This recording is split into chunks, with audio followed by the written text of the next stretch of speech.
नमस्कार साथीहरू, फेरि पनि स्वागत छ तपाईलाई यस युट्युब च्यानल लर्न विथ पिएनकेमा। साथीहरू, अहिले हामी गण्डकी प्रदेश लोकसेवा विशेष तयारीमा छौँ र हामी स्वास्थ्य लोकसेवाको चौथो र पाँचौँ तहको लागि तयारी गरिरहेका छौँ। र यो तयारी गर्ने सन्दर्भमा आज चाहिँ हामी प्लानिङ अन्तर्गतको एमसिक्यू क्वेसन प्र्याक्टिस गर्नेछौँ। अर्थात् प्लानिङ अन्तर्गत के कस्ता एमसिक्यू क्वेसनहरू चाहिँ हेल्थ लोकसेवामा सोध्न सक्छ भनेर हामी आज प्र्याक्टिस गर्छौँ। साथीहरू, यदि तपाईँले अहिलेसम्म च्यानल सब्सक्राइब गर्नुभएको छैन भने कृपया सब्सक्राइब गरिदिनु होला र साथै बेल आइकन थिची चाहिँ अल नोटिफिकेसन प्रेस गरिदिनु होला, ताकि म भिडियो पोस्ट गर्दा तपाईँहरूले समयमा नै नोटिफिकेसन पाउन सक्नुहोस् भनेर। र त साथीहरू, सुरु गरौँ आजको टपिकहरू। यसमा हाम्रो पहिलो प्रश्न रहेको छ, which of the following is not the purpose of planning. अर्थात् तलको अप्सन मध्ये प्लानिङको पर्पज चाहिँ कुन होइन त। अप्सन ए रहेको छ to match the ultimate resources with many problems. Option B रहेको छ टु इलिमिनेट वेस्टफुल एक्सपेन्डिचर और duplication of expenditure. Option C रहेको छ to develop the best course of action for accomplish the goal. त्यस्तै option D रहेको छ to coordinate all the stakeholder for better achievement. यसको चाहिँ सही जवाफ रहेको छ अप्सन डी, अर्थात् to coordinate all the stakeholder for better achievement. यो चाहिँ प्लानिङको पर्पज चाहिँ होइन। त्यस्तै हाम्रो नेक्स्ट क्वेसन रहेको छ, planning cycle include flowing step. अर्थात् प्लानिङ साइकल चाहिँ कुन स्टेप फलो गर्छ त। अप्सन ए रहेको छ एसेसमेन्ट, प्लानिङ, कोअर्डिनेसन, त्यसपछि बजेटिङ। त्यस्तै अप्सन बी रहेको छ assessment, planning, direction and reporting. त्यस्तै अप्सन सी रहेको छ एसेसमेन्ट, प्लानिङ र इम्प्लिमेन्टेसन। त्यस्तै अप्सन डी रहेको छ नन अफ एबोभ। यसको सही रहेको छ अप्सन सी, अर्थात् एसेसमेन्ट, प्लानिङ र इम्प्लिमेन्टेसन। पहिला एसेसमेन्ट गर्नुपर्छ, त्यसपछि प्लानिङ गर्नुपर्छ, अनि त्यसपछि चाहिँ प्लानिङ पछि चाहिँ हामीले इम्प्लिमेन्टेसन गर्नुपर्छ। यो चाहिँ सही जवाफ रहेको छ अप्सन सी। त्यस्तै हाम्रो नेक्स्ट क्वेसन रहेको छ, planning is basically an intellectual process. अर्थात् प्लानिङ एउटा इन्टेलेक्चुअल प्रोसेस हो, विच इन्भल्भ, जसले के चाहिँ इन्भल्भ गर्छ त, जसमा के पर्छ त। अप्सन ए रहेको छ डिसिजन मेकिङ, अप्सन बी रहेको छ स्ट्राटेजिज, अप्सन सी रहेको छ पोलिसिज, या अप्सन डी रुल्स। यसको सही जवाफ रहेको छ अप्सन ए, अर्थात् डिसिजन मेकिङ। प्लानिङ भनेको चाहिँ डिसिजन मेकिङ इन्टेलेक्चुअल प्रोसेस हो। त्यस्तै हाम्रो नेक्स्ट क्वेसन रहेको छ, लङ टर्म प्लान इज। अर्थात् लङ टर्म प्लान भन्नाले कति अवधिको प्लानलाई चाहिँ बुझिन्छ, कति वर्षको चाहे कति अवधिको प्लानलाई चाहिँ हामी लङ टर्म प्लान भनेर बुझ्छौँ त। अप्सन ए 6 महिना, अप्सन बी 1 वर्ष, अप्सन सी 2 देखि 5 वर्ष, या अप्सन डी 5 देखि 15 वर्ष। यसको सही जवाफ रहेको छ अप्सन डी, अर्थात् 5 देखि 15 वर्षको प्लानलाई चाहिँ हामी लङ टर्म प्लानिङ भनेर भन्छौँ। त्यस्तै हाम्रो नेक्स्ट क्वेसन रहेको छ, strategic planning is done at. अर्थात् स्ट्राटेजिक प्लानिङ चाहिँ कुन लेभलको मान्छेले चाहिँ गर्छ त। अर्गनाइजेसनमा डिफ्रेन्ट लेभलहरूको मान्छेहरू हुन्छ, अर्थात् डिफ्रेन्ट लेभलमा काम गर्नेहरू मान्छेहरू हुन्छन्, जसमध्ये चाहिँ स्ट्राटेजिक प्लानिङ चाहिँ कसले गर्छन् त। अप्सन ए रहेको छ high level of management, option B रहेको छ लोअर लेभल अफ म्यानेजमेन्ट, या अप्सन सी रहेको छ सबअर्डिनेट, या अप्सन डी रहेको छ वर्कर। यहाँ स्ट्राटेजिक प्लानिङ भनेको छ, त्यसैले यसको सही जवाब चाहिँ अप्सन ए हुन्छ। अर्थात् स्ट्राटेजिक प्लानिङ गर्ने भनेको हाई लेभल अफ म्यानेजमेन्ट, अर्थात् सबैभन्दा उच्च दर्जाको म्यानेजमेन्ट टिमले चाहिँ यो स्ट्राटेजिक प्लानिङ गर्ने गर्दछ। त्यस्तै हाम्रो नेक्स्ट क्वेसन रहेको छ,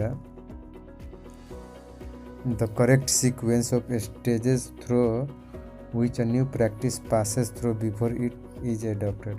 अर्थात् तलको अप्सन मध्ये चाहिँ कुन चाहिँ करेक्ट सिक्वेन्स अफ स्टेजेस हो, जसमा कि न्यू प्र्याक्टिस चाहिँ पास गरिन्छ बिफोर इट इज एडप्टेड। त्यो एडप्ट गर्नुभन्दा पहिला कुन चाहिँ सिक्वेन्स चाहिँ अपनाइन्छ त। अप्सन ए रहेको छ awareness, trial, evaluation, interest and adoption.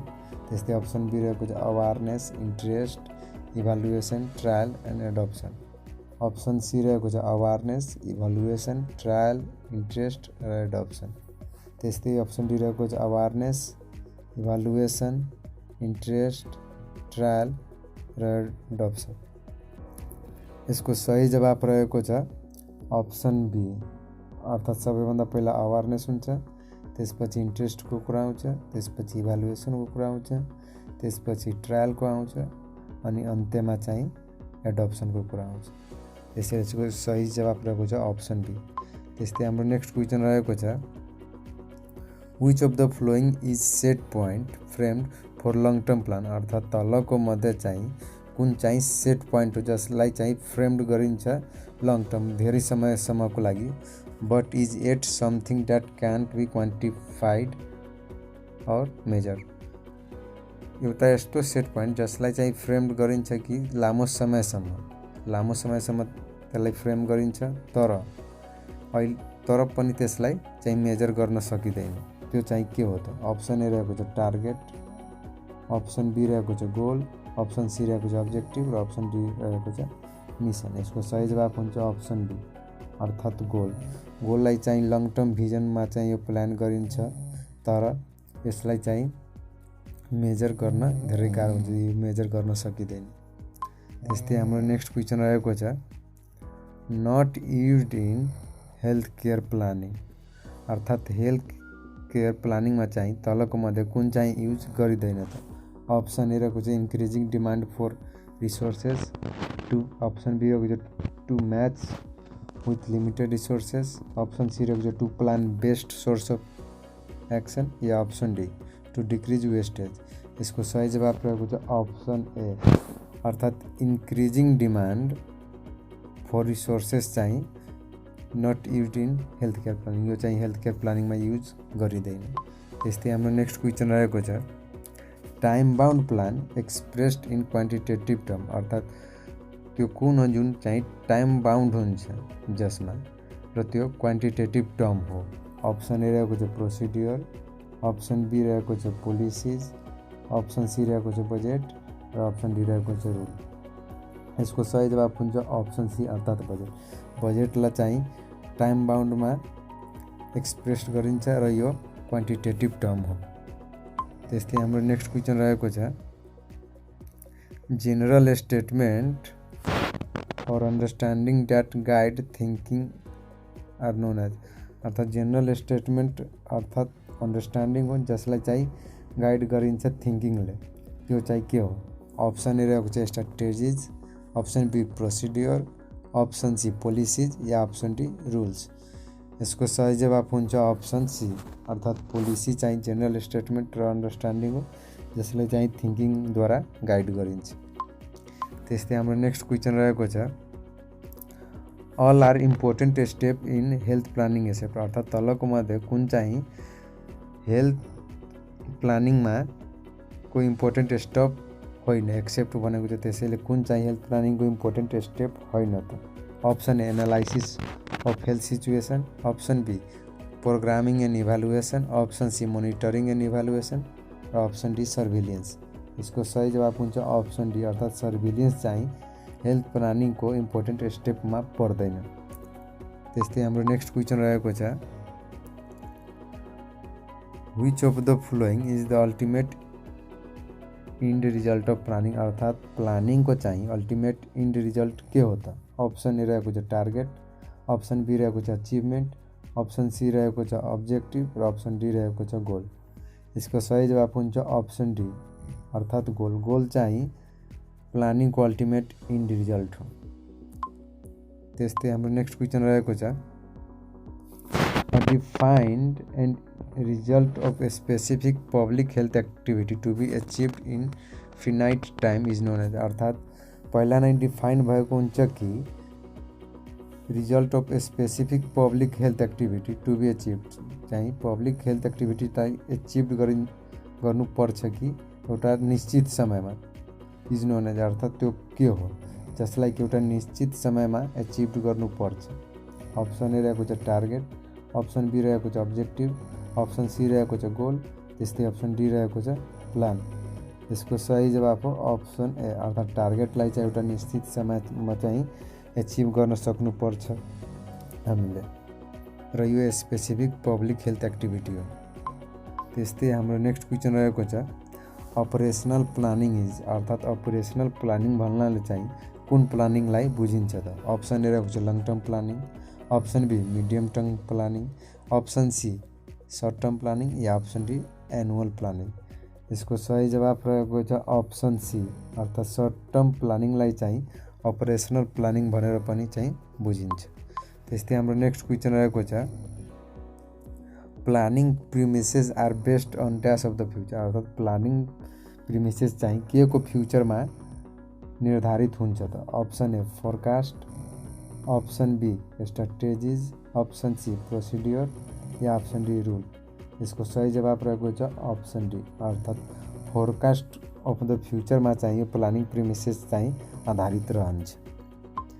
त्यस्तै हाम्रो नेक्स्ट क्वेसन रहेको छ the process of establishing a time sequence for the work is known as, अर्थात् द प्रोसेस अफ इस्टाब्लिसिङ मतलब यो इस्टाब्लिस गर्ने प्रक्रिया अफ के को त टाइम सिक्वेन्स अफ द वर्कको चाहिँ टाइम सिक्वेन्स इस्टाब्लिस गर्ने प्रोसेसलाई चाहिँ के भनिन्छ त? अप्सन ए रहेको छ objective, option C schedule, option C procedure या अप्सन डी बजेट। यसको सही जवाब रहेको छ अप्सन बी, अर्थात् प्रोसेस अफ इस्टाब्लिसिङ एउटा टाइम सिक्वेन्स चाहिँ इस्टाब्लिस गरिन्छ के को लागि त? काम गर्नको लागि, जसलाई हामी सिड्युल भनेर भन्छौँ। त्यस्तै हाम्रो नेक्स्ट क्वेसन रहेको छ no smoking within the premises of health facility is an example, अर्थात् हेल्थ फेसिलिटी भएको एरियामा चाहिँ हामीले स्मोकिङ गर्नु हुँदैन। यसलाई के भनेर हामी बुझ्छौँ त? Option A rule, option B program, option C project या अप्सन डी सिड्युल। यसको सही जवाब रहेको छ अप्सन ए, अर्थात् यसलाई हामी रुल भनेर बुझ्छौँ। यदि कुनै निश्चित एरियामा यदि कुनै कुरा प्रोहिबिटेड गरिएको छ भने त्यस्तो अवस्थामा त्यसलाई हामी त्यो एरियाको रुल भनेर चाहिँ हामी बुझ्नुपर्छ। त्यस्तै हाम्रो नेक्स्ट क्वेसन रहेको छ प्लानिङको पहिलो चरणमा के गरिन्छ, अर्थात् what is the first step of planning? प्लानिङको चाहिँ फर्स्ट स्टेप के हो त? अप्सन ए सेट गोल्स और objective, option B problem identification, option C write और प्रिपेयर प्लान टू इम्प्लीमेंट या option D distribute work activity. यसको सही जवाब रहेको छ अप्सन बी, अर्थात् प्रब्लम आइडेन्टिफिकेसन। प्लानिङको फर्स्ट स्टेपमा चाहिँ हामीले प्रब्लमलाई आइडेन्टिफाई गर्छौँ, त्यसैले यसको सही जवाब रहेको छ। त्यस्तै हाम्रो नेक्स्ट क्वेसन रहेको छ while planning of in service education program for staff focus should be on, अर्थात् मानौँ कि हामी प्लानिङ गरिरहेको छौँ के को लागि त? इन सर्भिस एजुकेसन प्रोग्रामको लागि, स्टाफको लागि चाहिँ हामी इन सर्भिस एजुकेसन प्रोग्राम चाहिँ प्लानिङ गरिरहेको छौँ। त्यस्तो अवस्थामा हामीले चाहिँ केमा फोकस गर्नुपर्छ त? Option A need of staff, option B specific program, option C orientation या अप्सन डी इभालुएसन। यसको सही जवाब रहेको छ अप्सन ए, अर्थात् निड अफ स्टाफ, किनभने हामी स्टाफको लागि प्रोग्राम गरिरहेको छौँ, त्यसैले हामी स्टाफको निडमा चाहिँ फोकस हुनुपर्छ कि स्टाफसँग सम्बन्धित रहेर हामी प्रोग्राम सञ्चालन गर्नुपर्दछ। त्यस्तै हाम्रो नेक्स्ट क्वेसन रहेको छ all are the element of good plan except, अर्थात् तलको मध्ये कुन चाहिँ गुड प्लानको एलिमेन्ट होइन त? अप्सन ए रहेको छ बजेट, अप्सन बी रहेको छ पोलिसी, अप्सन सी रहेको छ कम्युनिकेसन र अप्सन डी रहेको छ प्रोग्राम। यसको सही जवाब रहेको छ अप्सन सी, अर्थात् कम्युनिकेसन। कम्युनिकेसन चाहिँ गुड प्लानको एलिमेन्ट होइन। त्यस्तै हाम्रो नेक्स्ट क्वेसन रहेको छ system approach of planning include, अर्थात् प्लानिङको सिस्टम एप्रोच चाहिँ के पर्छ त? Option A input, option B process, option C output र option D all of above. यसको सही जवाब रहेको छ अप्सन डी, अर्थात् all of above. System approach of प्लानिङमा चाहिँ इनपुट प्रोसेस आउटपुट यो तिनटै पर्छ। त्यस्तै हाम्रो नेक्स्ट क्वेसन रहेको छ the primary function of management, अर्थात् म्यानेजमेन्टको चाहिँ प्राइमरी फङ्सन व्यवस्थापनको प्राइमरी फङ्सन भनेर चाहिँ हामी केलाई बुझिन्छ? Option A staffing, option B directing, option C planning या अप्सन डी डिसिजन मेकिङ। यसको सही जवाब रहेको छ अप्सन सी, अर्थात् प्लानिङलाई चाहिँ हामी म्यानेजमेन्टको प्राइमरी फङ्सन भनेर चाहिँ बुझ्छौँ। त्यस्तै हाम्रो नेक्स्ट क्वेसन रहेको छ planning spiral does not include, अर्थात् प्लानिङ स्पाइरलमा चाहिँ कुन पर्दैन त? अप्सन ए रहेको छ need assessment, option B financing, option C implementation या अप्सन डी इभ्यालुएसन। यसको सही जवाब रहेको छ अप्सन बी, अर्थात् फाइनान्सिङ चाहिँ प्लानिङ स्पाइरलमा चाहिँ पर्दैन। साथीहरू आजको लागि हाम्रो जम्मा यति प्रश्न रहेको छ। जम्मा हामीले यस भिडियोमा 23वटा प्रश्न डिस्कस गरेको छौँ र यो एक लोकसेवा पोइन्ट अफ भ्यूले अत्यन्त नै आवश्यक रहेको छ। त्यसैले तपाईँ गरेर पनि यो भिडियो हेर्न सक्नुहुन्छ। र साथीहरू तपाईहरू यदि यो च्यानलमा नयाँ हुनुहुन्छ भने कृपया सब्सक्राइब गर्नुहोला र बेल आइकन थिची चाहिँ अल नोटिफिकेसन पनि प्रेस गर्नुहोला। र साथै हजुरलाई यो भिडियो कस्तो लाग्यो भनेर कमेन्ट गर्नुहोला, जसको कारणले गर्दा मलाई फिडब्याक लिन चाहिँ सजिलो हुन्छ। र अन्त्यमा तपाईहरूलाई भन्न चाहन्छु कि म थ्याङ्क्स फर वाचिङ।